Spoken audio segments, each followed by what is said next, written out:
Om Namo Bhagavate Vasudevaya. Om Namo Bhagavate Vasudevaya. Om Namo Bhagavate Vasudevaya.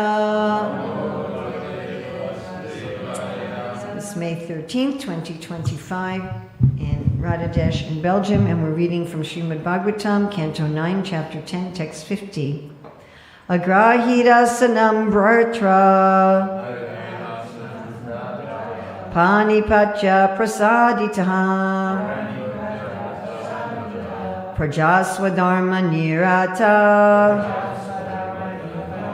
Varnashrama gunavita Jugopa pitrivad ramo Manire pitaram chatam. Agrahit, accepted. Asanam, the throne of the state. Bratra, by his brother Bharata. Panipatya, after fully surrendering unto him. Prasaditaha, having been pleased. Prajaha, and the citizens. Swadharma niritaha, fully engaged in their respective occupational duties. Varnashrama, according to the system of Varna and Ashrama. Guna anvitaha, all of them being qualified in that process. Jugopa, the Lord protected them. Pitrivat, exactly like a father. Ramaha, Lord Ramachandra. Menire, they considered. Pitaram, exactly like a father. Cha, also. Tam, him, Lord Ramachandra. Srila Prabhupada's translation. Being pleased by the full surrender and submission of Lord Bharata, Lord Ramachandra then accepted the throne of the state. He cared for the citizens exactly like a father, and the citizens, being fully engaged in their occupational duties of Varna and Ashrama, accepted him as their father. Srila Prabhupada's purport. People are very fond of the pattern of Ram Rajya, and even today, politicians sometimes form a party called Ram Rajya, but unfortunately they have no obedience to Lord Rama. It is sometimes said that people want the kingdom of God without God. Such an aspiration, however, is never to be fulfilled. Good government can exist when the relationship between the citizens and the government is like that exemplified by Lord Ramachandra and his citizens. Lord Ramachandra ruled the kingdom exactly as a father takes care of his children, and the citizens, being obliged to the good government of Lord Ramachandra, accepted the Lord as their father. Thus, the relationship between the citizens and the government should be exactly like that between father and son.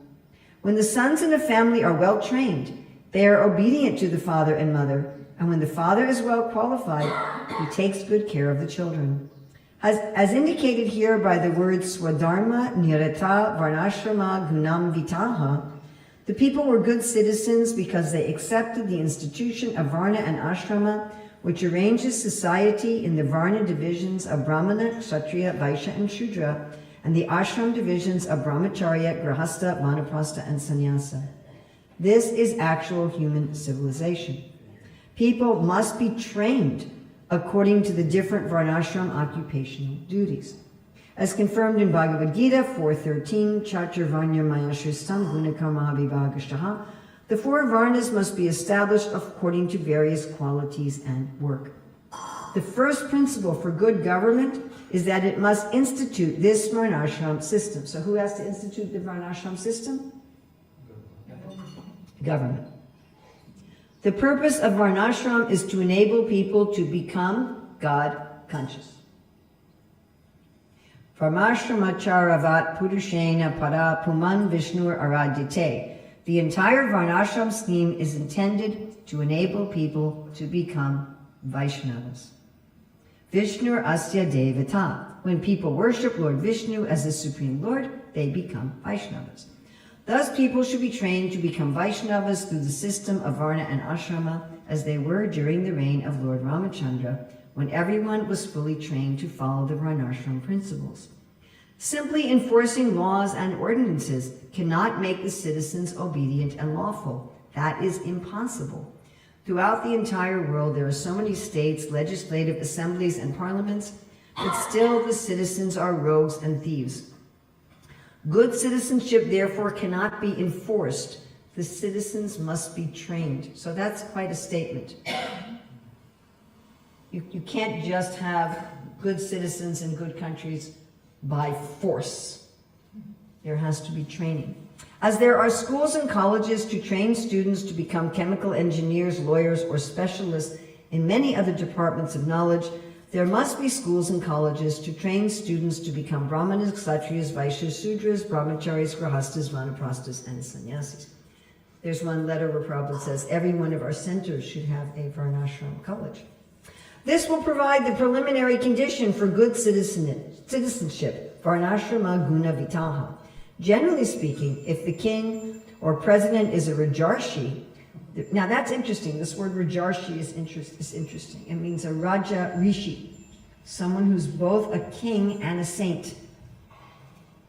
Right? Sometimes people think, well, only the Brahmanas are saintly, but that's not a fact. Right? Here we have the Kshatriyas who can also be saintly.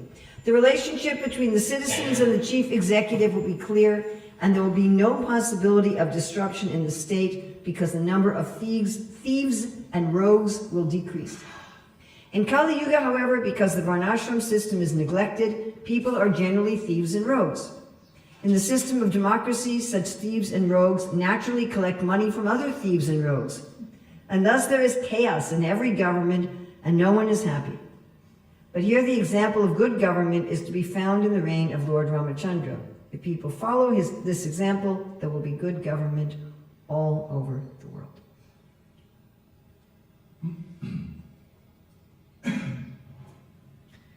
Agrahid asanam vratra, pranipatya prasaditaha, praja swadharma nirata, varnashrama gunanvitaha, jugopa pitravadramo menire pittaram chitam. Being pleased by the full surrender and submission of Lord Bharata, Lord Ramachandra then accepted the throne of the state. He cared for the citizens exactly like a father, and the citizens, being fully engaged in their occupational duties of Varna and Ashrama, accepted him as their father. So I thought I'd pass these out. I think that's enough. Maybe. Oh, we need one more for Bhagavatam there. If there's any extras, just give me back any extras, so I want to keep the extras. So we're very fortunate here that Ekak Chakra Gram Prabhu and the other leaders want to take Srila Prabhupada's instructions in this regard seriously. And of course, there's been some other attempts in other places as well. My own personal conviction was that these attempts have been only partially successful because of a lack of a thorough understanding of the whole system. So we're going to look now very briefly at the system. There's the only part that's not in this document is what happens when people do work that's not theirs, but we can also just look at that verbally. So as some of you may know, I worked with this other wonderful devotee, Rukmini Dasi. Her legal name is Ruchira S. Datta, so she's not Anutama's wife, Rukmini. She always tells people she's the fake Rukmini. And we spent about 6 years really studying the Shastra, especially the Gita and the Bhagavatam, and also looking at a lot of historical examples to try to understand what were the principles of the Varnashram system. And we focus first on Varna because Prabhupada says to focus first on Varna. He said first Varna, then Ashram. He said first you establish Varna Dharma, and once that's established, then you can establish Ashram Dharma. So we decided that for the sake of presenting this to the people in general, so there would not be any confusion with the degraded caste system by birth, that we would use some English terms rather than Sanskrit terms. Because as soon as people hear the Sanskrit terms, immediately they have some conception from the caste system, which is almost always wrong. So we thought better to kind of change up the terminology a little bit to give people sort of fresh mental space. So we call them the fields of work, and we call them the fields of ideas, fields of government, field of resources, and fields of artistry. So here looking at what good do they do to society? What's the benefit? So Srila Prabhupada always talks about these varnas, because this is what's talked about in the Vedas, as being parts of the body of God, parts of the universal body, and parts of society. And just like you need all your parts of your body functioning well, correct? And it's very difficult to say which part of your body is more important. I mean, you could say, well, the head is the most important, but if all you have is a head, you're dead, right? Except unless you're Rahu. If you're Rahu, you can be just a head, right? Correct? If you're Rahu, then you can be just a head. But for any of us, if we were just a head, we would be dead. Yes? And you can say, well, maybe the legs aren't so important, but I've thought about this. If you've lost your legs, right, you have to get, like you have this wheelchair device, correct? This electric wheelchair device you get around with to replace your legs. Or you have to have crutches, or you have to have a prosthesis. And if you don't have any of those, someone else would have to do everything for you. Am I correct? You couldn't just say, well, I just want to have legs. Right? Or if you don't have arms, even like I injured my right hand, and even just some injury to part of one hand, it makes it difficult to function. I have to ask other people for help. And if you don't have a stomach, forget it. Okay? And Prabhupada will often say that he'll often compare the stomach in the body to God, that like all the senses should serve the stomach, in the same way all the living entities should serve God. So how can we say one part of the body is more important than the other? It doesn't make any sense. How can we say one is of less value than another? So we look here at what is the value. Right? So the field of artistry that makes society work. Without that field, nothing works. We wouldn't have lights, we wouldn't have water, we wouldn't have heating and cooling, we wouldn't have clothing, we wouldn't have houses. Nothing would work, nothing would function. And we wouldn't have any pleasures in society. These are the people who provide all the arts and make everything not only functional but beautiful. Everything would be just dry. If you didn't have the field of resources, you wouldn't have any of the raw materials. Prabhupada would often criticize modern society. He says, you're just making bolts and nuts, you're not producing grains. You're not producing food, correct? We have to have raw materials. We have to have food. We have to have fiber. We have to have construction materials, wood, metals, medicines. And then we have to have some medium of exchange. One devotee a few weeks ago was telling me, oh, in Vedic society, they didn't have any money. I said, that's impossible. You can't have a society with only barter, because we don't always have what the other person wants. So there has to be a medium of exchange. And I said we have Balaram gambling over gold coins. So raw materials and money have to be there as well, or society can't function. And then you also have to have somebody organizing things. You have to have someone organizing roads and schools and hospitals and making laws and enforcing laws. Right? Otherwise, it's chaos. Although Prabhupada said just enforcing laws isn't enough, people have to be trained, you also have to enforce laws. No matter how well people are trained, there's always going to be some rogues and thieves. Prabhupada doesn't say the rogues and thieves will go down to 0. He says the rogues and thieves will decrease. Correct? Yes? So there still has to be someone to take care of rogues and thieves. Somebody to try to prevent them and deal with them. And be the person who personifies the role of God, Dharmantu Sakshat Bhagavat Pranitam, as the lawmaker. And then there's got to give people who give overall vision for society.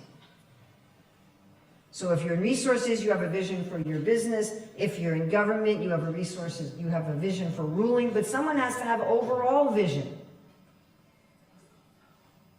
And someone has to be detached from the workings of society in general so that they can give objective overall vision. So those are the roles. And we list some possible careers here.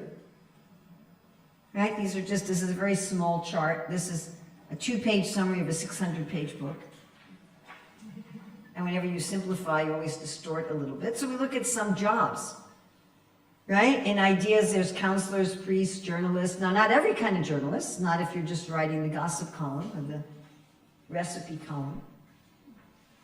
Scientists, doctors, not surgeons or dentists. Researchers, teachers, not people on YouTube teaching you how to change your tires. In government, we have politicians. So this would be, the president, the governors, the mayor, the lawyers, the judges, police officers, people in the military, firefighters, legislators, people in parliament and Congress, government ministers. Prabhupada also says landlords. Their apartment building is like a little government. And in our modern day, this field would also include NGOs. Because our governments are not, our political, you can keep that paper, and I can give you an electronic file of it. Is that ready? You can just, oh, okay, because you can ask me for the file, I'll give you the file. So NGOs are filling in the gaps from political governments. They're doing government work, but on charity, which is not so much something you find in the Shastra. Generally, people in the field of government don't accept charity, but in our modern day and age, that's going to be necessary. And in resources, anyone who owns or manages a farm or a business, except for a little lifestyle business. Like if you just make pots and you sell them, you sell your pots. Or you just make jam and you sell your jam to a few people. So that's not resources. Salesperson, financial advisors, bankers, not the tellers in the bank, but like your, the investment guy, people who help you with your mortgage, with your investment. And then in artistry, you have all the trades, plumbers, electricians, construction workers, almost everyone in entertainment, your actors, your dancers, most everybody in fine arts, most of your musicians, artists, service and hospitality, wait persons, things like that, all kinds of engineering. So even rocket scientists, who are engineering the rockets, and then nursing, designing, secretarial, administration. These are some. There's many, many, many, many more in each of these categories. So the idea is that these 4 fields always exist. In all but the most simple human societies, there are some very simple, I don't think the word primitive is politically correct anymore, but there are some extremely simple, like hunter societies or hunter-gatherer societies, where these 4 fields do not exist. But that's unusual. Generally, as soon as society is a little bit complex, these 4 fields exist, and careers in those 4 fields exist. Now, those careers change over time. So 200 years ago, there were not software engineers, right? And right now, if you say, I want to make money being a blacksmith, you really have a very limited number of opportunities. And those sort of things change. The specific careers within the fields change, but the careers always exist. And then the nature of people to work in those careers always exist. But so why does Prabhupada talk about training? Why does he say there has to be training? Because there's a difference between someone having a natural temperament and a natural inclination for one of these fields and someone being trained in the dharmic expertise of these fields. Now, this next thing it's a very important point because Prabhupada always emphasizes that there has to be training and that who did he want to do the training? Who? Us.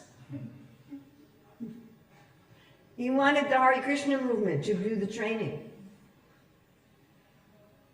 Right? And Prabhupada makes a point in this purport today, there's so many places you can get trained as an engineer, I forget the whole list, the doctor, but they're not training you in the Dharma. They're training you in what you need to know, what information you need to know to do your work. They're training you in the skills you need to have, but they're not training you in the Dharma because they don't know about the Dharma. They don't understand the Dharma. So we would take people who have some general inclination. How do you know someone has an inclination for the field of ideas? Well, they're probably very interested in finding out patterns of truth and reality in everything. They may be very interested in math or language. They're pattern finders. Sometimes they live very much in their head. Sometimes they can be very detached. In our course, one gentleman, the primary symptom we found with him was like utter detachment. And it was interesting. He said, I always got very bad grades in school. He said, I just barely passed my subjects. Well, you might think, well, that's not somebody in that field. But why? He said, because I thought it was all stupid. I thought everything in the world, I didn't want anything to do with anything in the world.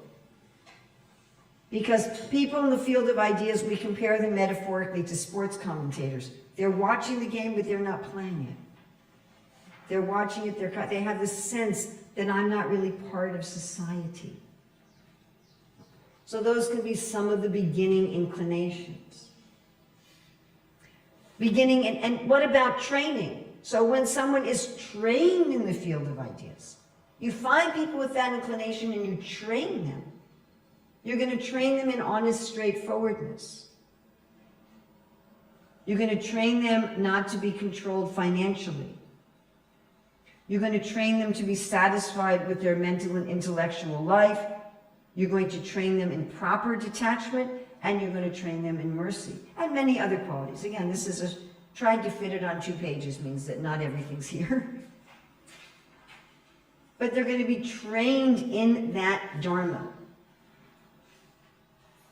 They're going to be trained to be willing to sacrifice for objective truth. If people with an inclination to the field of ideas don't sacrifice for objective truth, the whole field becomes corrupted. Sacrifice means you have to be willing to be fired from your job. In former times, it meant you didn't work for anybody at all, but that's not really possible in 2025 for everyone. You may have to be a college professor. You may have to get a grant from somebody, but not to be compromised.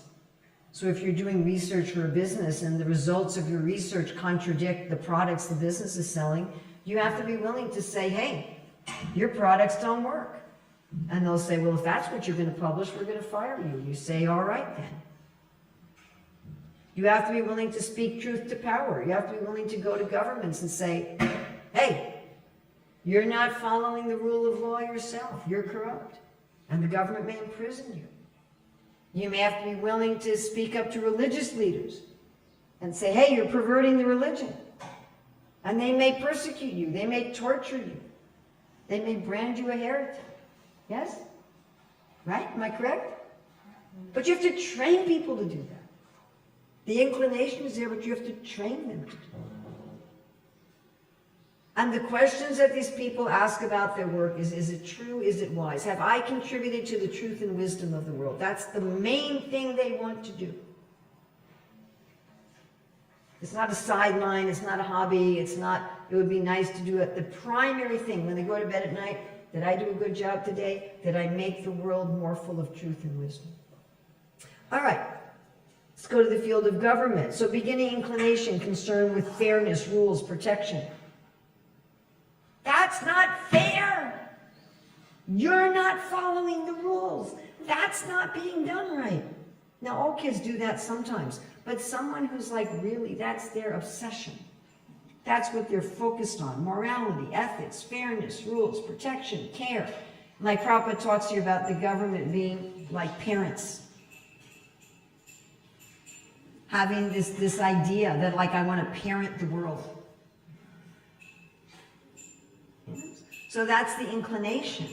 But then they have to be trained in the Dharma. Someone has to take people with that inclination and train them in the Dharma. How to be properly diplomatic. People in government, Prabhupada writes in 1847, Bhagavad Gita, cannot just be honest all the time, or they'll start a war. We even call them diplomats.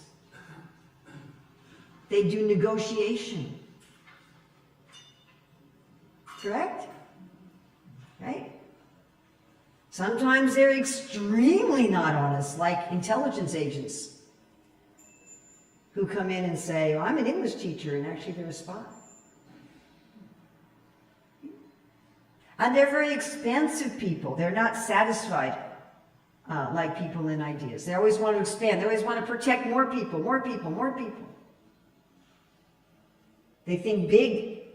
They're energized by crisis. There's a fire, everybody runs out, the firefighters run in. Somebody's shooting, everybody runs out, the police officers run in. What does Krishna say? Happy are the Kshatriyas to whom such fighting opportunities come unsought, opening for them the doors of the heavenly kingdom. So they try to maintain peace, they try to prevent crises from happening, but when a crisis happens, they're like, yes! There's danger, there's a crisis, time for me!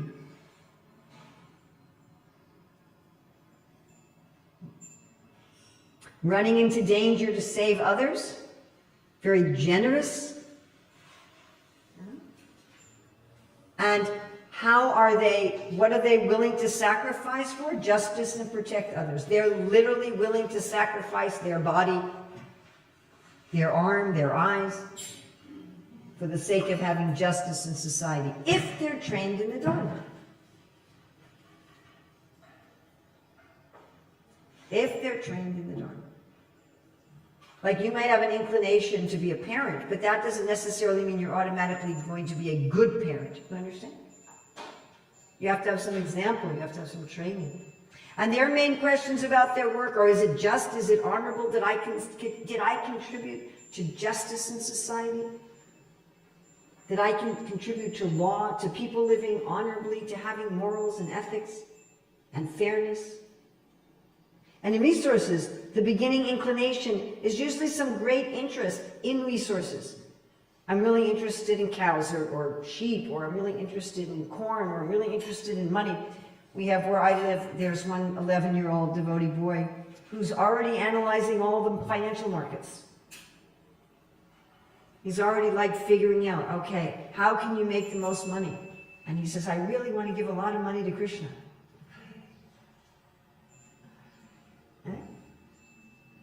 And but again, they have to be trained in the Dharma.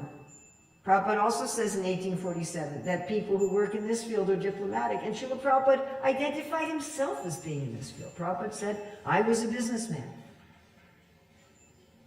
And he says, in this field, you may have to say to people, oh, I'm not making any profit for you. You don't tell people, well, this is actually what I paid for this. We don't expect any shop, they're going to tell you the cost of what they paid for. We don't expect advertising to be fully honest. Yeah? And also expansive.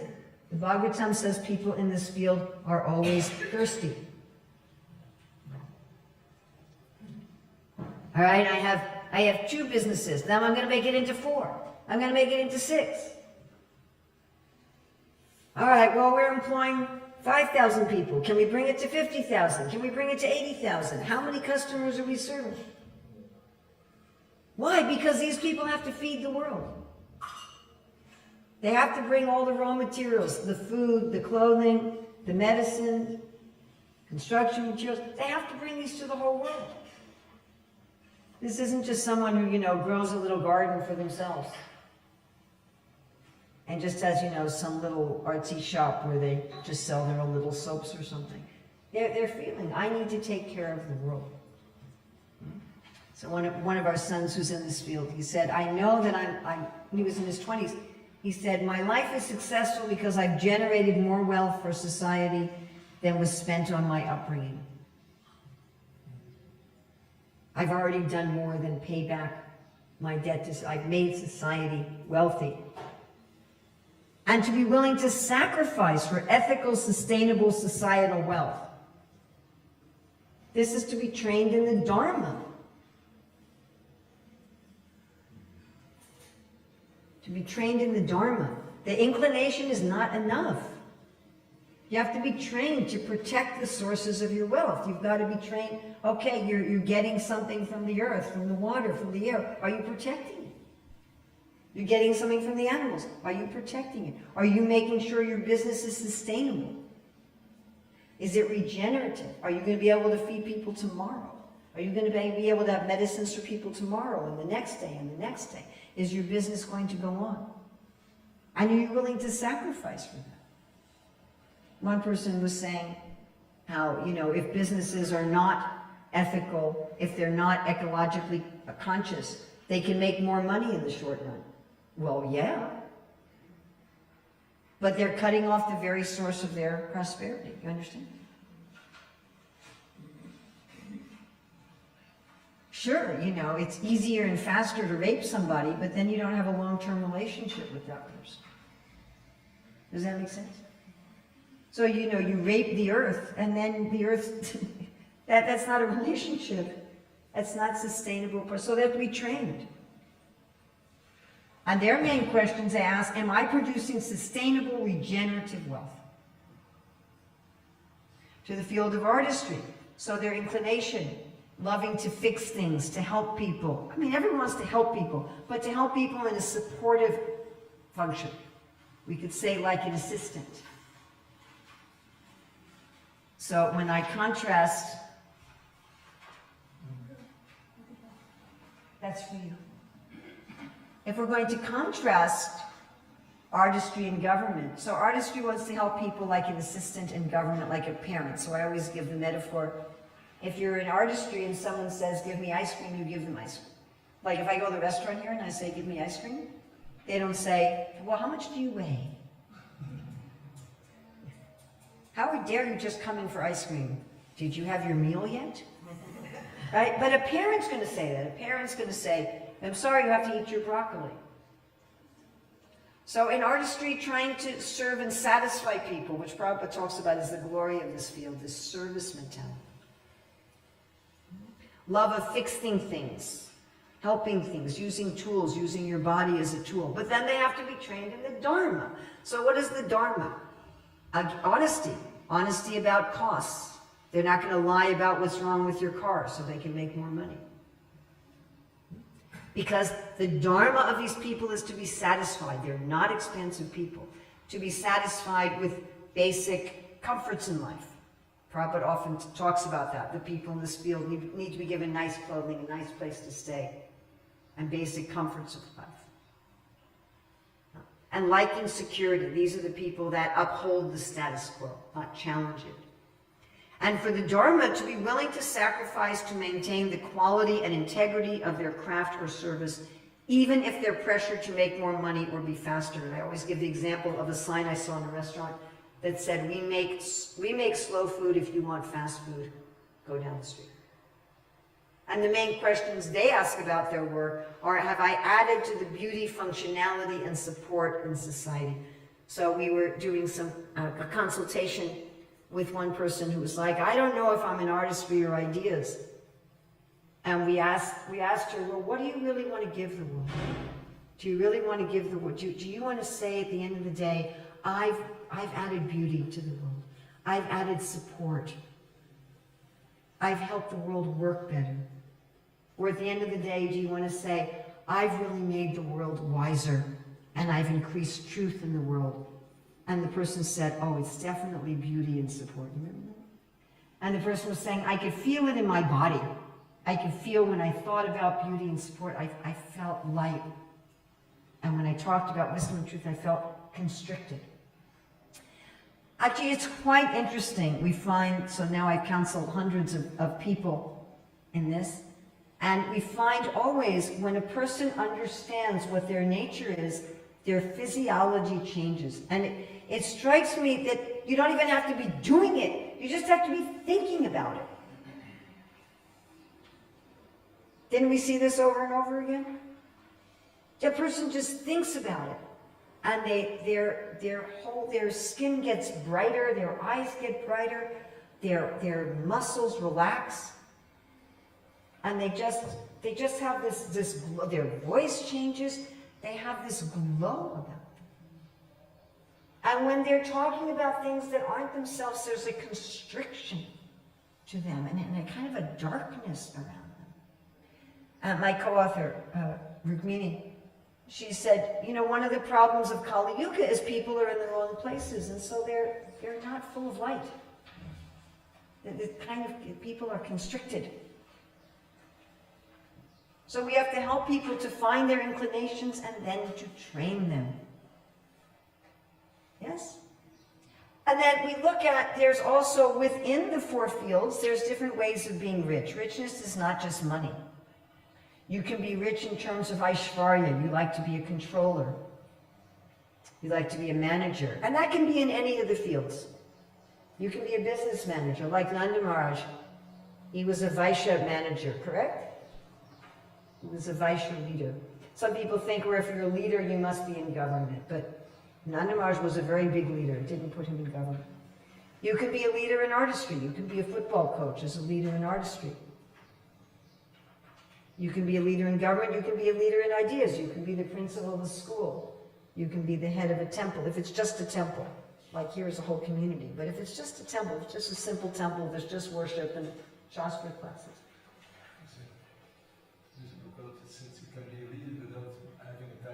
You can be a leader with that. That's a different kind of leadership. But Aishwarya is leadership with a title, because Aishwarya means a controller. So you're actually directing people, and you have to have some money also. Money is included. Yes. Again, you can really want to be someone who's always learning. And again, that can be in any field. A person may be wanting to constantly learn about woodworking, or constantly learn about how to improve their business. So people who just like are always insatiably curious, always want to learn. And then Shri, beauty. So you might want your work to include visual beauty, auditory beauty, olfactory beauty, tactile beauty, beauty of nature. And Shri has to do with leadership without a title. So Shri includes charismatic leadership, where what do they call them, influencers? You influence, I'm not quite sure what that means. Like you influence people, but you don't have any control over them. You're a charismatic leader. And then Virya, if you want work that involves strength and health, if you want work that makes you healthy, that increases your health, physical work or some other aspect of health. Yasha is where people want to work as in a supportive community that gives acknowledgement and appreciation. Some sort of team. Yasha isn't just standing on a stage and people saying jai jai. It's where it has to do with authentic work. So there's many people who say, I need to work as part of a team. And it can't be a team that's just work focused. It's got to be a team that's more collegial, where people are really supporting each other. So some people really want yasha in their work. And vairagya, some people want a lot of freedom in their work. They want to have, their own schedule. They want to be able to travel. Maybe they want to be able to have a minimalist lifestyle. Maybe they want work that involves a lot of psychological detachment. Other people don't want that. Like some people say, I want a set schedule. I know what I'm going to want. I want to know what I'm going to be doing at every hour of the day, right? I don't want to have that in my work. And these 6 can exist in some degree in any of the fields. They give you some idea of the specificity of your career. Then we have some dharma that's common to everyone. So we don't expect people in artistry, resources, or ideas to run into fire. That's literally run into fire. I'm not speaking metaphorically. That's only the duty of those in the field of government. You understand? We don't expect everybody to be branded as a heretic for standing up to religious leaders in government. That's for the field of ideas. We don't expect everybody to sacrifice for sustainable wealth for society. Those are the dharmas specific to those fields. Everybody clear? Yes? But then there's general dharma. So one is giving in charity. Krishna says in the 18th chapter, everyone should give in charity. That also has to be trained. You know who does a really good job of training their children in this? Indians. People who were raised in India, they're really, really good at training their children to be charitable. I mean, you really notice it. And you notice the absence of that in most other cultures. Now, they do say America's the most charitable country in the world. But it may be decreasing. But this has to be trained. People have to be trained to be charitable, and not only charitable with money, charitable with your other kind of riches you have. If you enjoy knowledge, share knowledge. If you're enjoying beauty, share beauty. Do some volunteer work that's similar to your livelihood. And doing work that's honest and fair. Work that's honest and fair. Everyone's work should be honest and fair. I mean, it's interesting that Prabhupada writes, I think it's in the 16.3, how the Vaishyas shouldn't deal on the black market. But then it's funny, in 1847 he says sometimes they have to deal on the black market. Right? But everyone's work should be honest and fair. And then doing work that has genuine value, purpose, and meaning and is not harmful. There shouldn't be a tobacco industry. There shouldn't be an alcohol industry. There shouldn't be a pornography industry. There shouldn't be a slaughterhouse industry. If people want to eat meat, let them go hunt in the forest. Don't raise animals for slaughter. So these are industries that are harmful. And we shouldn't do useless industries. We shouldn't create things that are absolutely useless. We call those manufactured needs. So this, again, everyone should be trained for them. We should maintain the integrity of what we enjoy. If you enjoy Aishwarya, help others to feel smart and competent. Don't just, well, I'm enjoying being the big controller. Empower others. Multiply others' talents. If you're enjoying beauty, don't use beauty to hide poor quality. Don't make something look nice that isn't actually nice. Make sure that like you have these perfumes where they apparently smell nice, but they're actually all these harmful chemicals. Right? So that's not cherishing what you're, if you're enjoying beauty, cherish it. Take care of what you're enjoying. If you're enjoying renunciation, don't be so renounced that you don't care about anybody. And then one needs to cherish the specific integrity of one's field. Something Srila Prabhupada talks about a lot. How the Brahmanas have to keep objective truth. They can't be financially compromised. They have to make sure they're not in a position where they can be financially compromised. The Kshatriyas have to treat everyone equally. They have to be willing to sacrifice their own comforts, as Lord Ramachandra did by having Sita leave for the good of the country. Right? How the Vaishyas have to protect the land and the animals, not just take from them. And the Shudras, again, they have to resist. If someone says, hey, you can make more money if you made this in a factory, they're like, no, we're not doing that. We're going to keep our traditions. We're going to keep our crafts. We're going to keep our quality. Then having regular connection with the Lord. Prabhupada will often say we have to pay our electric bill to the sun. Even if you're an atheist, you have to give back. And therefore, Prabhupada says this varnashram, it's a way for people to become Vaishnavas. Because included in it is you have to have some connection to the divine. You have to have, even if you don't understand anything about religion, you have some sense, I'm getting everything from the universe even. Even if you see the divine as the Virat Rupa. Actually, a book Prabhupada wrote, which he never published in his lifetime, got published after he passed, about the talks with Mahaprabhu and Ramananda Roy.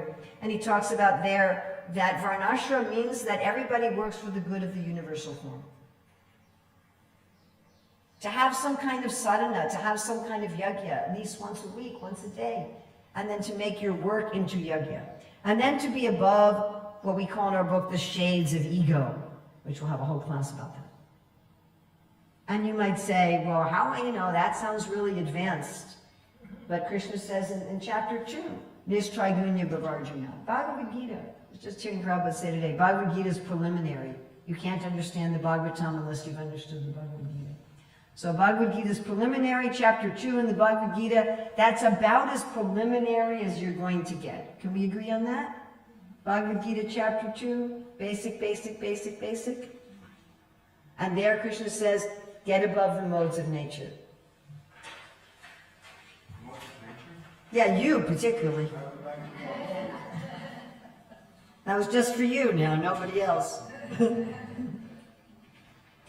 All right, so that's on an individual level, although cherishing the field has to do with society. Let's turn this over.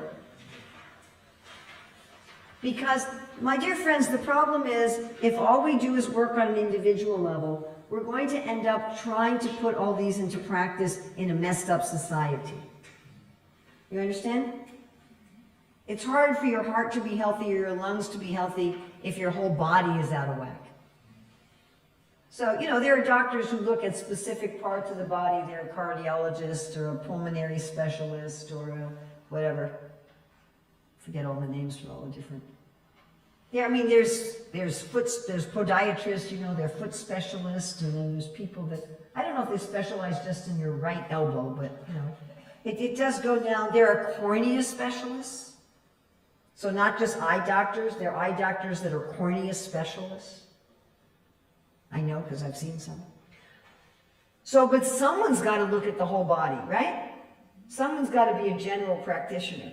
Someone's got to see, okay, like I remember my mother near the end of her life, she started getting really bad stomach aches, and it was cured by getting rid of 2/3 of her medicine.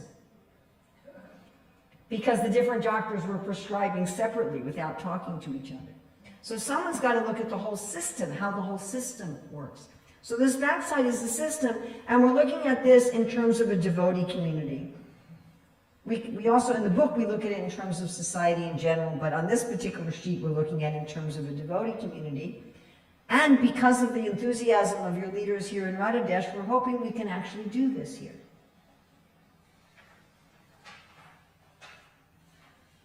So it has to start with identifying individuals, figuring out what is my inclination, what is my dharma, and then identifying the different parts of the community and see what field that department should be in. Now we have a caveat here. If you go into a field that's not your dharma, because your dharma can't be repressed, you'll try to change that field to match who you are. It's like if you put on clothes that don't fit, you'll pin them or something to try to fit. You understand? Yes? So like, if a person who's naturally in the field of resources works in government, they'll try to make government into a business. Does this happen in modern society? And then on top of that, we have untrained, corrupt business people who go into government and make government a corrupt business. Clear? Right? And if government people go into business, everybody starves. That's what happened in the Soviet Union. Well, they don't have the profit motive. They're thinking in terms of justice. The business fails. And I've seen this in our Hare Krishna movement. I've seen when temple presidents tried to take over businesses. There was one temple had a super successful prasadam business. Very, very successful. And the temple president kept insisting that the bulk of the profits be given to the temple instead of plowed back into the business. The dharma of resources is sustainable, regenerative wealth. But that's not the dharma of government. And so the whole business collapsed. All the people who were being employed lost their jobs. All the people who were being served, they lost their source of sustenance. We went to visit after everything collapsed, and I saw, and I'm not exaggerating, there was a bag this high, this big, full of almonds, rotting. Almonds. I don't know how much that cost, but I'm guessing thousands. This big bag of almonds, just rotting. So you don't want people with the mentality of government taking over resources. One of the biggest problems we have in our Hare Krishna movement, and why we drive most resources people to work outside. And all these things, if you have ideas, temperament people working in government, they're too merciful. Oh, they did some criminal activity. Oh, it's okay. They'll try better next time. We don't have to do, it doesn't work. If you have government-minded people working in ideas, they'll politicize knowledge. Are you going to trust a history book written by a politician? Right? None of this works.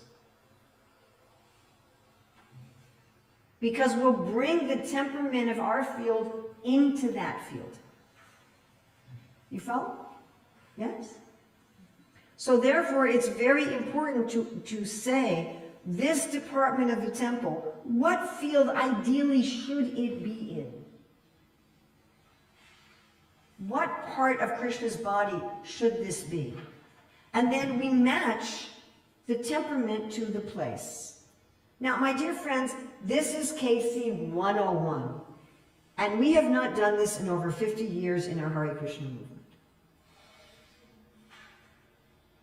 I'm going to tell you frankly, we haven't even tried to do it.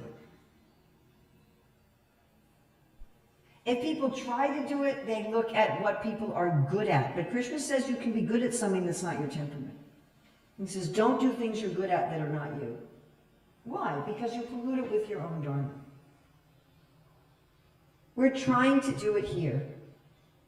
And there's some resistance because people who've been stuck in the wrong place for a long time and become comfortable there are like, I don't want to move. I'm scared. And we were talking about how initially surrendering to Krishna is scary, isn't it? When we first decided I'm going to surrender to Krishna, wasn't that a little scary? So, making these changes of surrender may also feel a little scary. Am I going to have enough money? What about my prestige? What about all my social position? So we're looking here at what are possible departments in a devotee community. Now, we can't do this in a very, very simple temple. If you have a temple that's just a temple, that the only thing that goes on there is deity worship and cooking and a Sunday school and book distribution, you can't do this because the other field, maybe they have a gift shop. Like where I stay, the gift shop is not even behind walls. It's not, there's no walls around the gift shop. You're trying to picture what that looks like. It's in there's tables. It's tables in the prasadam room. So you go in the prasadam room, one corner of the prasadam room is tables with stuff all over it. And then there's a box you can put money in if you get something. That's not a business. You understand? Yeah, nobody's running it like a business. So a simple temple like that, everything's just ideas. It's not a village, it's not a community. So we can only start instituting this. And did Prabhupada want the Hare Krishna movement to have a few models of this? Yes. Yeah, because if we're going to go to governments, because Prabhupada says government has to do this, if we're going to go to governments and say, you should do this in your government, the first thing they're going to say, and I know because I talk to leaders in the Nepali government and the Suriname government, the first thing they're going to say is, where's a model? They're going to say, we're not going to do this just based on a book. We want to see it in action. Someone's got to put it into action. So here we're looking at possible departments. You look at the next row. How could that field manage itself? Now these are ideas here, which is why we're using words like possible. This is something that we're going to need to work out as a community. It's not something that I or anyone else can come in and say, it's got to be like this. But these are possible ways. How could there be internal management of the field? Because there's leaders in each field. So if you have a group of people here who wants to work on fiber, they want to do spinning and weaving and cloth manufacturing, then you can make a guild of weavers that would manage itself. It would be nice if we had, out in the world, in America, we have something called the Chamber of Commerce, which is like where businesses get together. If we had something like that for people who are doing businesses, some council of ideas person, then cooperating. Again, this is an area Prabhupada talks about so much. How do the fields interact with each other? Just like in the body, there's a way the stomach interacts with the lungs. There's a way that the intestines interact with the gallbladder. How do they cooperate with each other? So we have here, and I hope you'll take the time, I don't have the time in this class, but I hope you'll take the time. It's just 2 pieces of paper. I know 600 pages is intimidating. It has what we call a thud factor. You just look at it and go, I'll read it someday. This is just 2 pages. How would there be cooperation between the fields? All right, let's look at under field of resources. So field of resources would report to government and advise on sustainability, giving charity to ideas and persons in need. Now everyone's supposed to give in charity, but your resources persons are always the biggest charity givers because they have the most money. Paying some kind of taxes to government, selling produce to the community, or whatever it is they make, employing artistry helpers, and the government providing land and facility. So this is from the point of view of resources, how could there be cooperation between the fields? Let's look at field of government. Meet with ideas regularly on vision and to ensure people are working according to their nature. That's the job of both ideas and government, to make sure people are working according to their nature. Ensures that artistry people are comfortable and fairly compensated and employs artistry helpers. Let's look at field of ideas. Reports to government and works with government to create vision. Works with resources for long-term planning, guidance, and training. Does ombuds work and employs artistry helpers. Let's look at artistry. Translates from other fields into drama, poetry, and art. Suggests how to improve beauty and functionality. How to improve life quality. Gives practical help. And the other fields give artistry financial and practical security. Now, it would be lovely if everybody did this perfectly. But because it's a material world, and what to speak of Kali Yuga, the fields have to act as checks and balances. They don't just cooperate with each other, they keep each other in line. How does artistry keep the other fields in line? Or how do the fields keep each other in line? How do the fields have check from the point of view of artistry? So if you're working in artistry, government is going to enforce ISKCON and outside laws upon you. They're going to say, hey, you got to follow the laws of the government, you got to follow the laws of ISKCON. Ideas are going to set your ethical standards. People in artistry can choose whom to work for, and they can choose what they're going to translate into art.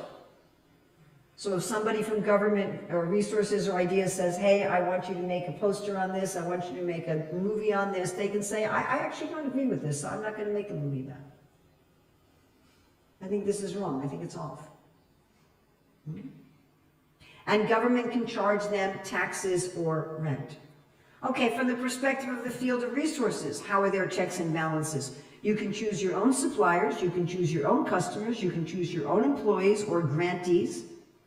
Ideas will set the ethical standards. Field of government, make sure that you're in compliance with the law. Let's say you're in government. How are you going to experience checks and balances? So you have the responsibility to check that everybody's following the laws, both the Belgian laws and ISKCON laws. You're going to hear from ideas about possible deviations in government. Wouldn't it be nice if ISKCON worked like that? And that's all I'm going to say about that. From the perspective of the field of ideas, how would you work about checks and balances? The field of government makes sure that ideas are in compliance with the law, that you're not breaking government law or ISKCON law, and ideas has to speak truth to power in order to correct deviations.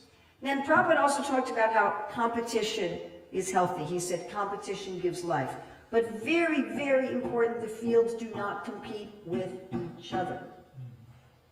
They never compete with each other. Your stomach is not competing with your brain. but there's competition within the field. Each field should have competition within it. Why? It increases the purity, it increases the quality.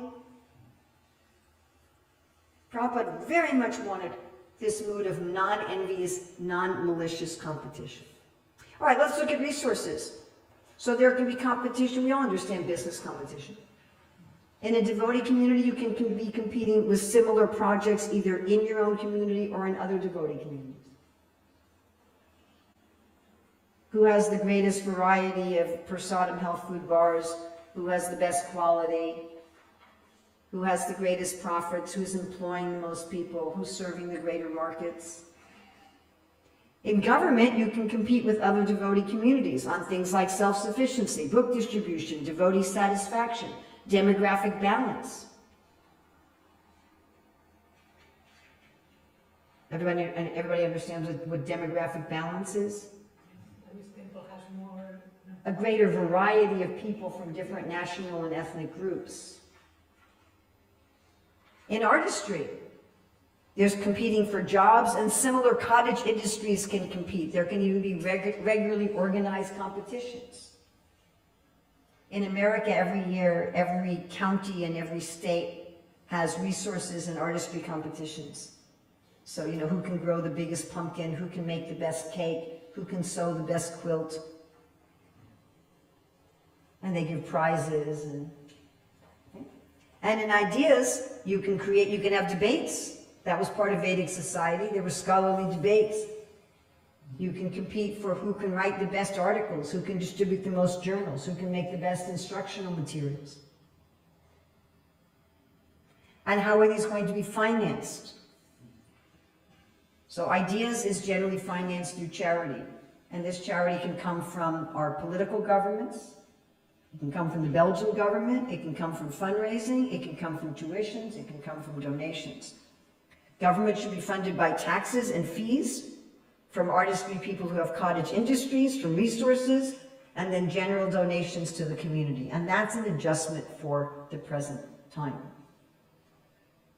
In Shastra, you don't find that that would exist, but that would be an adjustment for the present time in a devotee community. Resources is funded through sales of their products or resources and through investors. Artistry is funded through their own cottage industries. You know, like you like to bake bread and you have a little bakery. You don't want to have a chain of bakeries all over. You're not trying to become wealthy like that. You're also funded by being paid by your employers, and volunteers get stipends. So here we have a view of the whole society. Now imagine if we did all this, just two sides of one piece of paper. That's how to have Ram Rajya.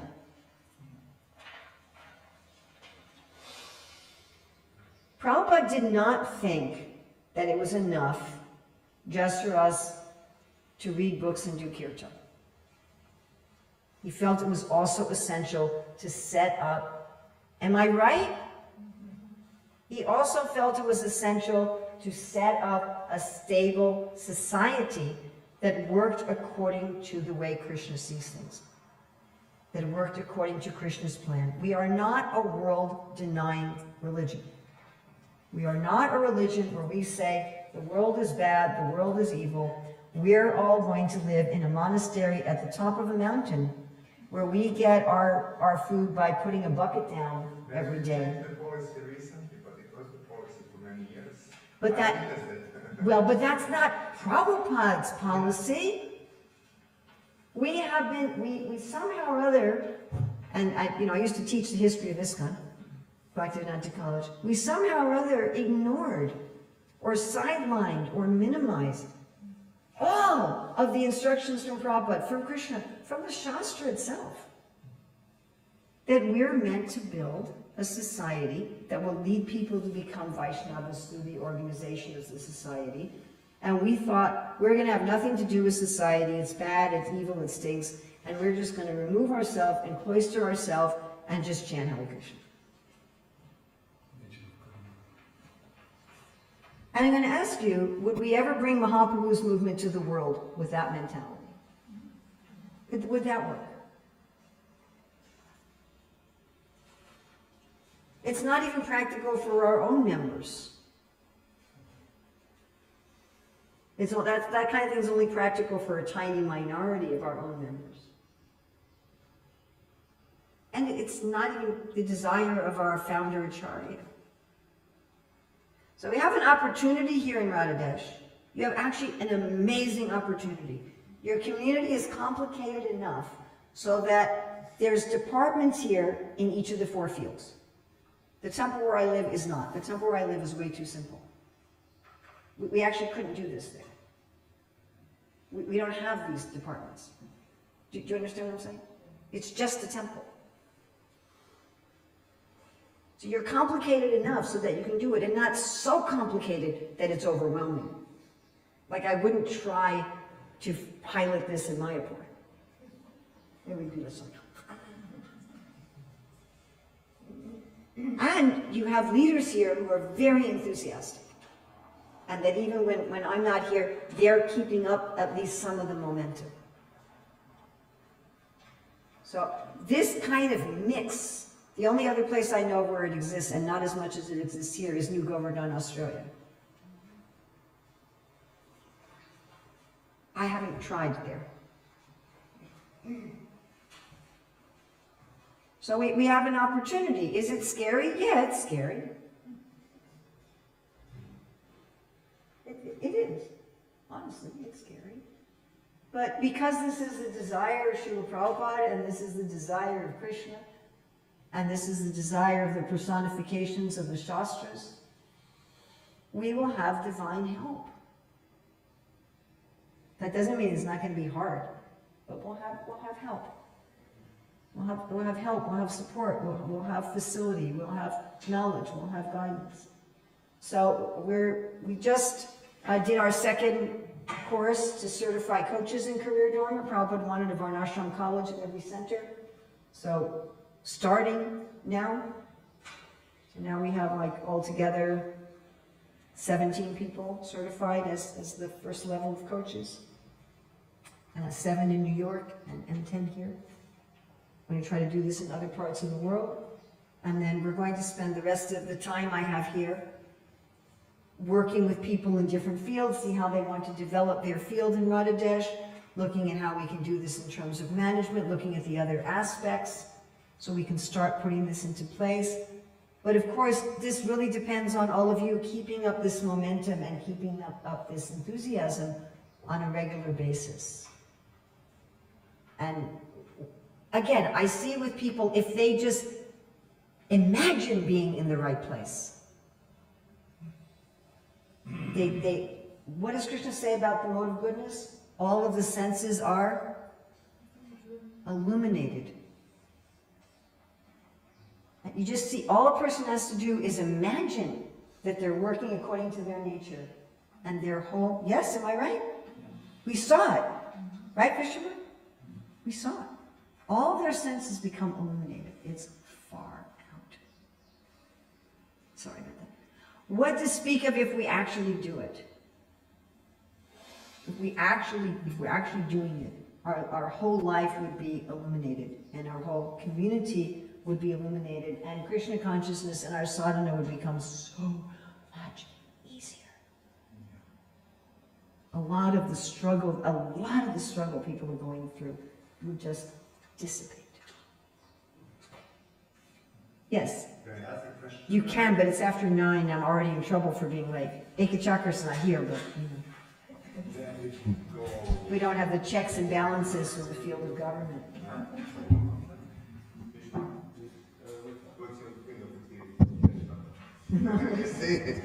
Hare Krishna Maharaj, thank you very much, I appreciate it. And I was just wondering, the last point you are bringing, prosperity moving forward and so on, looks like in a world, Yes. global, we never had more prosperity, material prosperity, but there is even amount of havoc and Yes, but is our prosperity... Can that be also a result for our society, as we are kind of settling more and finding our place, that the level of dissatisfaction in certain classes is going to be even stronger? Just question based on the I'm not worldwide quite scene. sure I understand what you're asking. Well, you can see now the worldwide scene, you know, never more prosperity was last. For some people. Well, For some look at- people. I'm speaking about the countries. You know, look at it. For some people.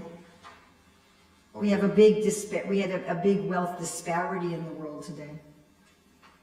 I come from a country that has 5% of the world's population and is sucking up 50% of the world's resources.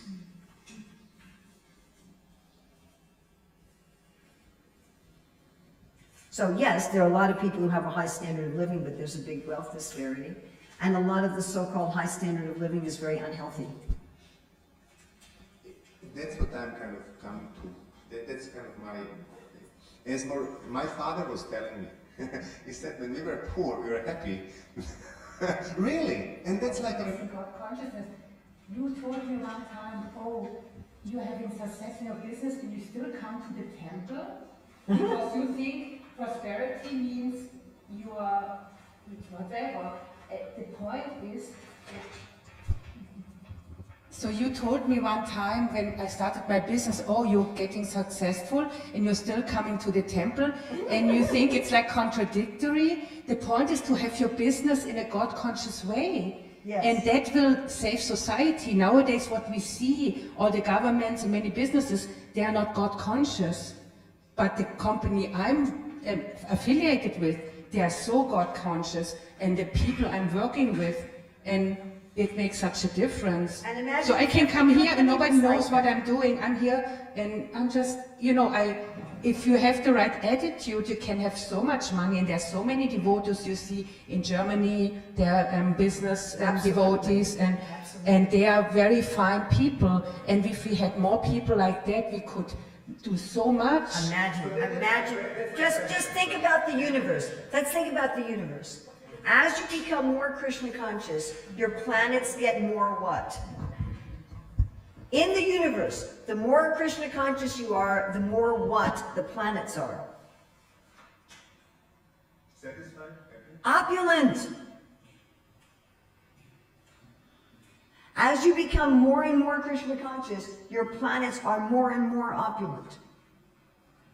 They're more and more beautiful, there's more and more enjoyment, there's more and more facility, they're more and more healthy. And when you're in the spiritual world, it's the limit of opulence. You have unlimited opulence. Now, it's true that sometimes people in suffering will turn to God, but that's a sad thing. Like if Krishna sees that someone's opulence is bewildering them, he'll take it away. But that's sad. Like those of us who are parents, if we see that our children are using their toys to hurt their siblings, and we'll take the toys away. But we don't want to take their toys away. Good parents don't want to take their toys away. Good parents want their children to have lots of toys, and lots of books, and lots of activity. Am I right? I don't know. The good parent is not going to say to a child, I want you to be impoverished. Because otherwise you might get bewildered. I don't know parents who do that. Parents, they say, I want my children to have all facility, but I want them to use it nicely. And if they don't use it nicely, they may restrict them. They may put them in a timeout. So sometimes if a devotee is saying, I want to be Krishna conscious, and then they get bewildered by Bhogaishwarya, then Krishna may say, you know what, take it away. But Prabhupada says the real mercy is when you have it and you use it nicely. Like Nrsimhadev said to Prahlad, you have no material desire, but I order you to enjoy the opulences of the demons, he says. I order you to enjoy the opulences of the demons and to rule them. 195 times, if you look on the database in Prabhupada's books, letters, lectures, he uses the term peace and prosperity. And I am absolutely certain that if I were to go through in depth and look for variations on that, like a peaceful and prosperous society, that I would find more. 195 times he says that. We're not just concerned with whether or not, you know, it's, as one GBC said, it's not I take my Krishna prema and run. Like Prahlad Maharaj says, I'm also concerned for these fools and rascals. I'm not going to go off myself and just cultivate my own spiritual life. I'm concerned for them. And Krishna says, okay, rule them. Make a God-conscious kingdom. Be a Rajarshi. People think this way not only about business people, they think this way about politicians. They think, how can you get involved in politics? And isn't that going to hurt your devotion? But you can be a Rajarshi. We just celebrated the disappearance day of Jayananda. He was in the field of artistry, was he not? What did he do? He fixed cars, he went on the Boga run, he built the Rath Yatra carts, he took out the garbage.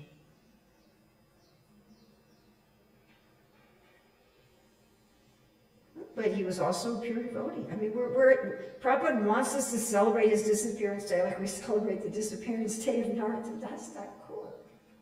So it's, you know, this concept, I should say that whatever field we're not in, whatever's not our field, because it doesn't match our dharma, we're naturally going to see the dharma of that field as a dharma, because for us, it is.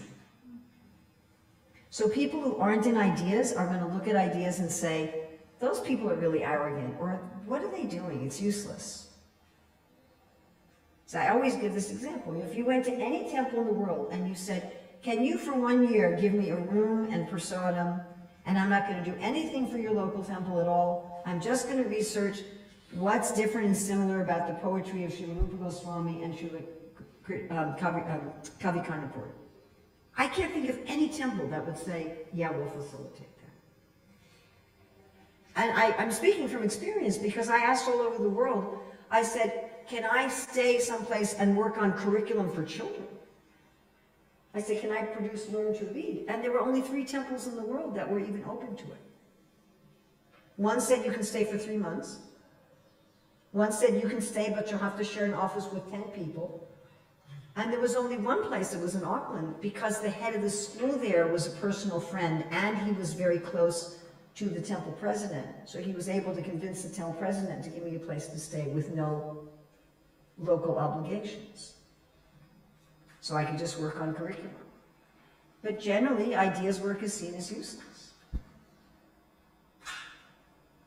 Right? You look at government, all these guys are just into power and control. You look at resources, you say, oh, they're just greedy. You look at artistry and say, oh, they're just doing low-class work. So we look at, they're too servile. We look at the dharma of other people's work. For us, it's a dharma.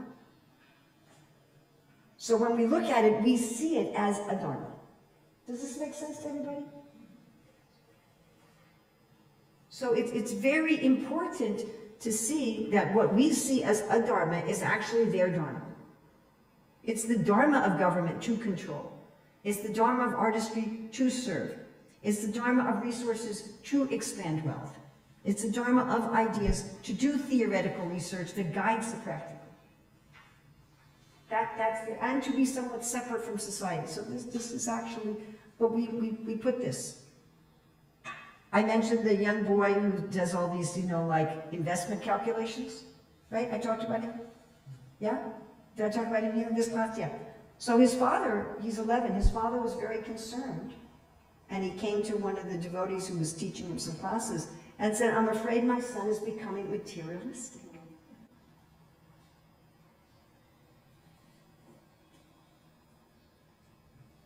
So we should be very careful. Yes, you can use your nature materialistically. That's why Prabhupada says we need to train people in the Dharma. Just having the inclination, you may use your inclination in an adharmic way. You can be a corrupt plumber. Have you ever met a corrupt plumber? I have. You can be a corrupt plumber. Yes? The temple where I live, we had a corrupt construction worker, and we're still paying tens of thousands to repair all the terrible things he did because he was corrupt. You can have a corrupt business person. You can have a corrupt government leader. You can have a corrupt scientist. Yes, so they're corrupt scientists. Are there corrupt priests? You can have corruption anywhere. And you can have dharma anywhere. maybe we can do this for Prabhupada here in Bangladesh. Can we at least consider that it's possible? At least give it a try. What does Prabhupada say? Shoot for the rhinoceros, and if you get it, everybody will say how wonderful, and if you don't get it, everyone will say, well, it was a rhinoceros. Srila Prabhupada ki jai.